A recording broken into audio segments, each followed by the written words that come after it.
di peringkat dasar ni Menteri, saya mohon jelasan Menteri. Tan Sri, betul, saya serah kebijaksanaan kepada Tan Sri lah, sama ada sedikit nak bagi pendek lepas tu Menteri respon. Ya. Terima kasih Tan Sri Budiman. Umat Menteri, di peringkat dasar ni saya rasa Menteri mendengar apa bahasan daripada Sri Gading, dan juga Menteri pun tahu saya di Dewan Yang Mulia ini pun kita banyak berbahas mengenai isu perumahan ini. Menteri, saya rasa tiba masanya sebenarnya kerajaan melihat isu perumahan ini bukan isu biasa, kerana di peringkat bangsa-bangsa bersatu isunya ialah isu hak asasi manusia. Menteri pun tahu, iaitu dengan izin apa yang dikatakan dengan izin Sri Gading, adequate housing ini banyak perkara dengan izin, security of tenure, adequate services, affordability, habitability, accessibility, location, cultural adequacy. Jadi perkara ini telah diangkat sehingga ke tahap itu. Walaupun Menteri, saya rasa Menteri mungkin boleh bekerjasama dengan EPU dan sebagainya, kerana perkara ini sehingga ini Malaysia tidak meratifikasi pun dengan izin Economic Social Cultural Rights, yang mana akan menuntut kepada kerajaan Malaysia memastikan prinsip-prinsip hak asasi manusia ini, iaitu dengan izin mendapat hak rumah dengan izin adequate housing ini sebagai satu dasar negara, iaitu dengan izin development policy. Jadi Menteri, saya rasa memandangkan isu perumahan sentiasa timbul, dan kebetulan di dalam ucapan bajet pekan baru ini saya rasa banyak perkara berkaitan dengan perumahan hingga ke nelayan dan sebagainya. Tetapi kalau dari segi dasar kita tidak memenuhi satu tuntutan yang telah pun termaktub di peringkat bangsa-bangsa bersatu, saya rasa Menteri mungkin boleh memulakan dasar ini supaya menjadikan satu permulaan yang bergerak ke depan, supaya masalah ini bukan satu masalah yang berulang-ulang, dan tetapi masalah yang saya rasa tidak sebagai izin. It is a human right issue, bukannya isu biasa. Terima kasih Yang Ketua. Terima kasih kepada 4 orang ahli yang berhormat yang terdiri dari PJ Selatan, Sri Gading, Jelutong dan juga Balik Pulau. Saya akan jawab secara gabungan lah, kan. Saya tak kata siapa tanya apa, saya akan menjawab secara spesifik.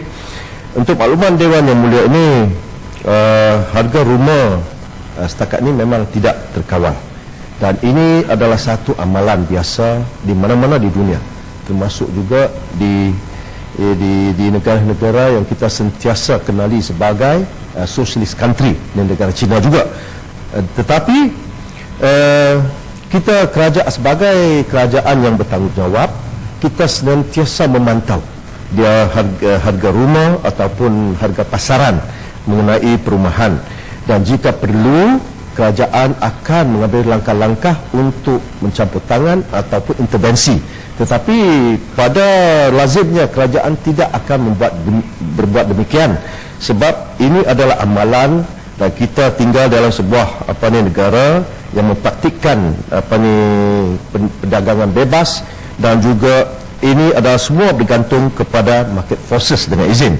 Tetapi ini tidak bermaksud bahawa kerajaan tak kira langsunglah, tak prihatin terhadap golongan-golongan yang tidak mempunyai rumah ataupun orang yang tidak mampu membeli rumah. Seperti kita semua maklum juga, sebab apa kita dapat melihat harga-harga rumah di Lembah Kelang khususnya, dan di kota-kota besar di negara ini dalam 5 tahun kebelakangan ini telah pun meningkat, ya. Ini memang dia ini adalah kerana bahan-bahan binaan, tanah-tanah yang ada di kota-kota besar, kos buruh semua telah menaikkan, dan ini telah menyebabkan iaitu harga rumah pun terus melambung.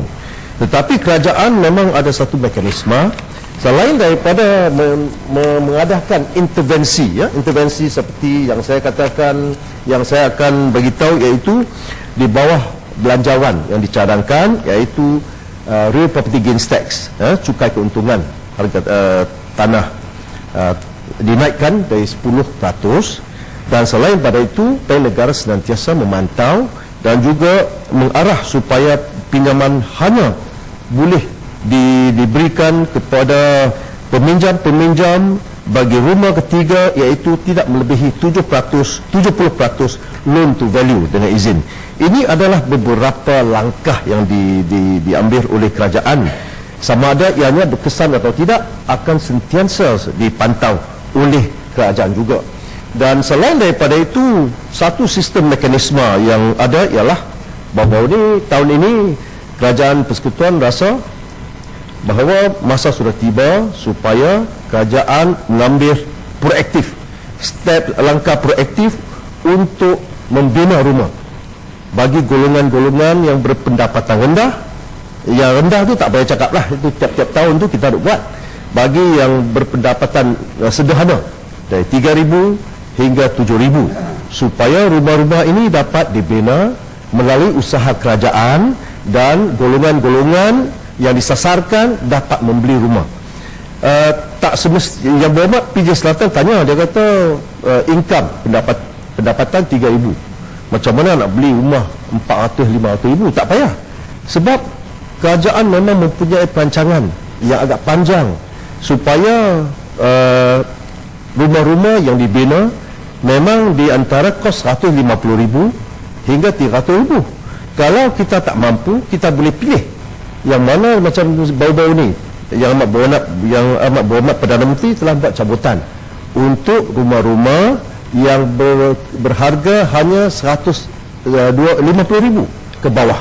Dan selain daripada itu, di tempat-tempat lain di Lembah Kelang macam Sungai Besi akan bina juga oleh satu usaha di antara kerajaan dan juga pihak-pihak swasta, supaya rumah yang dibina merangkumi 150,000 hingga 300,000. Tak habis lagi yang tunggu Ustaz. Dan selain daripada itu juga, saya ingin nak memberitahu kepada Yang Berhormat Jelutong, iaitu pada dasarnya semua sewa-sewa yang di-charge oleh kerajaan bagi rumah PPR adalah ringgit Malaysia 124, ya, sewa sebulan.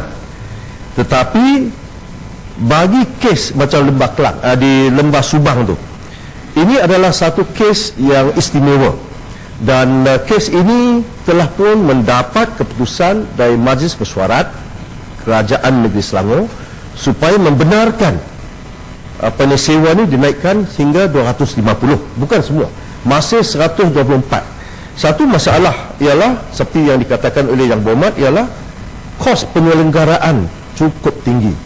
Lepas tu kita kena, jangan lupa, bagi semua penduduk-penduduk di rumah PPR ini, walaupun mereka ni dikehendaki untuk membayar charge perkhidmatan, management fee, mungkin RM20 sebulan pun tak bayar.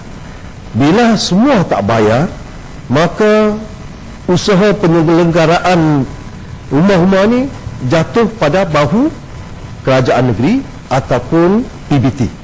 Kalau PBT dan kerajaan negeri kena tanggung semua, saya rasa memang tidak adil lah. Sebab itulah mereka ni buat keputusan, kerajaan negeri Selangor ni, bukan kerajaan mana, telah pun buat keputusan, tak apalah, benarkan hanya di tempat itu RM250 sebulan. Dan bagi tempat tu juga, tempat yang sama, PPR Lembah Subang ni, memang pihak PBT telah pun melakukan kerja-kerja dan usaha penyelenggaraan. Di 2009 mereka ni telah masuk sekali, buat habis semua. Tapi oleh kerana kadar vandalisme yang begitu tinggi, sekarang pula masalah banyak. So saya percaya kita pun tak boleh salahkan PBT di Negeri Selangor, di mana mereka terpaksa, tak ada pilihan yang lain, terpaksa naik pula. Satu masalah lagi memang baru-baru ni juga dikesan, iaitu yang disewa kepada orang asing, ya. Ini saya serah kepada PBT berkenaan lah untuk mengambil tindakan sewajarnya. Sama ada mereka ni kalau nak tangkap orang semua ni, dia kena buat pemeriksaan mengejut, baru boleh tangkap orang ni semua.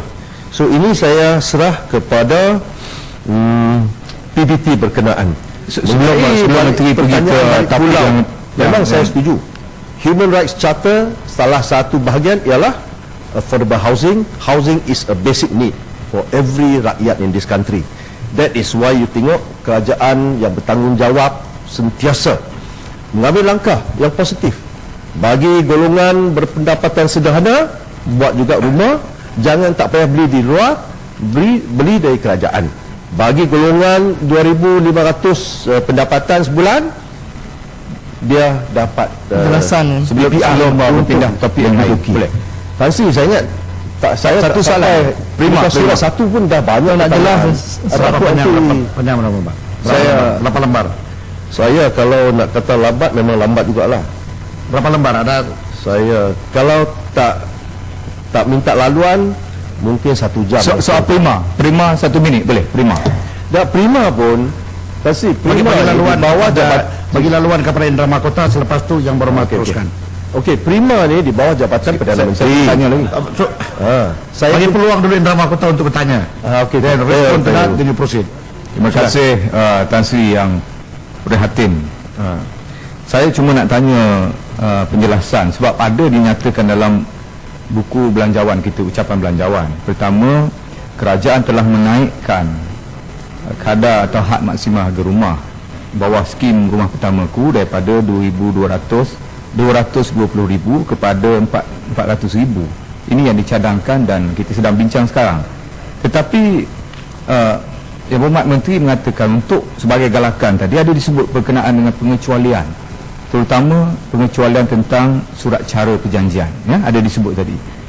Di bahagian untuk mengatakan menggalakkan ini, kerajaan mencadang untuk mengecualikan sepenuhnya surat cara perjanjian pinjaman, betul? Tetapi hadnya diletak maksimum 300,000 saja. Sedangkan cadangan tadi menaikkan daripada 220,000 kepada 400. Kita buat sekatan sehingga maksimum 300,000. Adakah ini satu cadangan yang mengambil kira braket yang betul ataupun sengaja nak letakkan seolah-olah kita beri kelonggaran atau pengecualian sedangkan had itu semua separuh daripada had yang kita naikkan tadi? Terima kasih Yang Berhormat. Okey. Walaupun rumah-rumah yang dibina di bawah Prima ataupun rumah pertamaku bukan di bawah tanggungjawab kementerian saya, dia ni di bawah satu unit Jabatan Perdana Menteri yang telah ditubuhkan. Saya tumpang nak jawab sajalah. Walaupun dulu pernah dikatakan 300,000 supaya kemudahan-kemudahan diberikan untuk perjanjian dan surat pinjaman, tetapi memandangkan baru-baru ini Yang Amat Berhormat Perdana Menteri dah setuju untuk mempertimbangkan supaya dia ni naik hingga 400,000, saya percaya ianya akan ikutlah. Dia akan ikut. Dia akan ikutlah. Tak apalah, dia akan ikut sebab ini tidak selaras lagi. Baru pertama kalinya 150,000 di Cyberjaya. Yang lain ludak lagi. Baiklah, Maksud saya pengecualian tadi yang mana satu? Pengecualian sehingga had 400,000 ke 300,000? Tak apa. Bila kalau ada perubahan, saya percaya pengecualian akan diikuti. Saya percayalah akan diikuti. Tapi Yang Berhormat sempat juga tanya pada menteri-menteri berkenaan lah mengenai rumah-rumah di sedemikian, kan? You tanya PPR ke saya tahulah. Okeylah, terima kasih Yang Berhormat. Tan Sri Yang Ketua, selain memastikan golongan berpendapatan mempunyai tempat tinggal sendiri, kerajaan juga turut perhatian terhadap pembeli yang telah pun jadi mangsa akibat projek perumahan terbengkalai dan juga projek sakit. Buktinya setakat 31 Oktober 2011 sebanyak 83 projek terbengkalai telah pun berjaya dipulihkan. Oleh demikian, untuk makluman ahli Yang Berhormat, Kota Raja kini terdapat sebanyak 62 projek terbengkalai yang sedang dipulihkan dan 22 projek lagi dalam perancangan awal ataupun dalam usaha untuk mendapatkan pemaju penyelamat.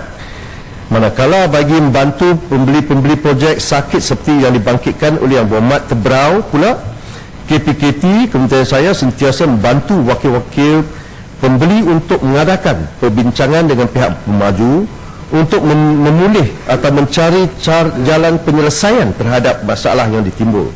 Selain itu, bagi meringankan bebanan kewangan mangsa projek sakit, KPKT juga melakukan inisiatif berikut bagi membantu pembeli-pembeli seperti berikut.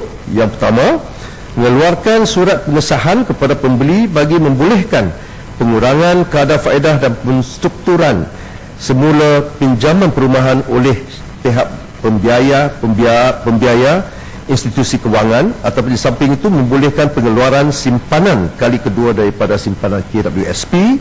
Yang kedua, berurusan dengan bahagian pinjaman perumahan kerajaan untuk membatalkan pinjaman dan diberi peluang untuk memohon pinjaman baru dengan jumlah penuh seperti pinjaman pada kali pertama, ataupun menangguhkan pengenaan faedah pinjaman 4% sepanjang tempoh projek dipulihkan ataupun selama 5 tahun mana-mana terdahulu.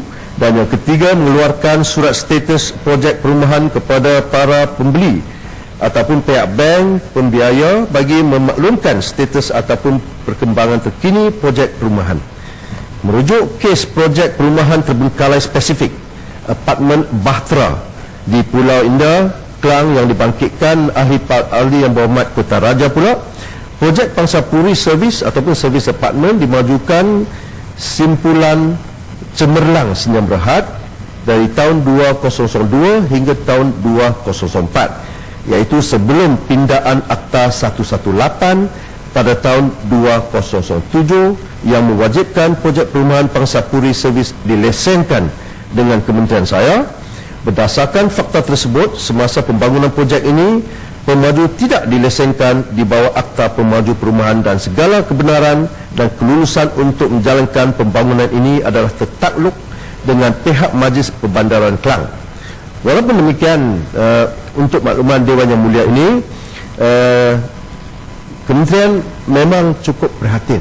Walaupun pada dasarnya ini bukan satu masalah di bawah kementerian saya, tetapi pegawai dari Jabatan Perumahan Negara telah pun mengambil inisiatif sendiri, ya, untuk mengadakan beberapa mesyuarat dengan pemaju dan juga kerajaan negeri Selangor supaya kita nak cari satu penyelesaian untuk keadilan bagi pembeli-pembeli bagi apartmen Bahtera di Pulau Indah. Dan setakat ini kita dipahamkan syarikat itu telah pun digulung, ya, digulung, dan memang dari segi likuidasi semua itu telah dilantik oleh mahkamah, tetapi kita masih berurusan dengan mereka supaya mereka ni dapat bantu kita cari sebuah syarikat white knight ataupun pemaju penyelamat untuk membantu pembeli-pembeli di apartmen Bahtera di Pulau Indah.